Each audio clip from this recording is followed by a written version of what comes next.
Turn to SNP spokesperson Alison Thewliss. Thank you, Mr. Speaker. I see that the Prime Minister has been urgently running off to something else rather than staying to listen. Mr. Speaker, when the previous Chancellor came to give his mini-budget 3 long weeks ago, I called it economic chaos. What an understatement that turned out to be. I'm not sure words have yet been invented to describe the scale of the unmitigated disaster which the Prime Minister and her Chancellors have created in the past 24 days. We're back where we started, significantly worse off due to Tory incompetence. And isn't it just as well that in Scotland, the Scottish Government didn't take the advice of Tory MPs to copy and paste before the front bench here deletes all? And people will be paying the price for this for many years to come through higher interest and borrowing rates. Will he apologise for this increased cost that his colleagues have inflicted upon people? And he has not been clear at all.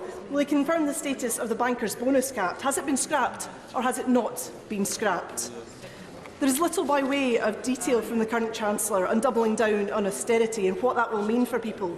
But the Institute for Government and SIPFA have been clear that there is no fat left to cut after a lost decade for public services under the Tories.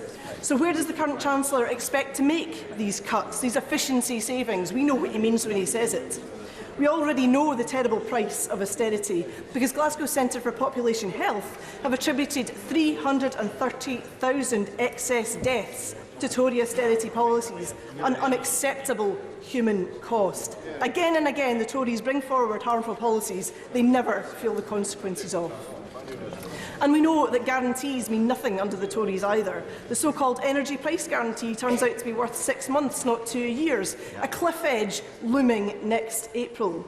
National Energy Action have said that many vulnerable people were holding on by their fingertips. Government must be very, very careful it doesn't prize them away. So can he tell us exactly what will happen for households in April? The scale of increases make almost everybody vulnerable, except perhaps his banker pals.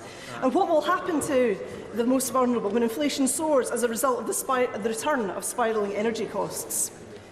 The previous Chancellor never got around to telling me what will happen to business energy costs at the end of their 6-month reprieve. So can the current Chancellor tell me what support businesses signing impossibly expensive contracts as we speak can expect? And will this current Chancellor, as the former Chancellor did, commit to uprating benefits with the rate of inflation? And we also increase support to those languishing in the asylum system and end the punishing no recourse to public funds regime? Will he cancel the benefit cap and scrap the 2-child limit, which is trapping so many children in poverty? Where is his compassion for them?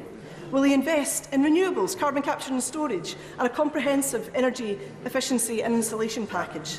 And finally, Mr. Speaker, does he understand, does he really understand, when looking at broken Britain, the chaos that the Tories have wreaked and the prospect of a bleak Brexit future under both Labour and the Tories, that more and more of Scotland's people are looking at the comprehensive independence prospectus set out by the First Minister today and moving towards the vision of a fairer, greener, more prosperous Scotland back in the heart of Europe where we belong?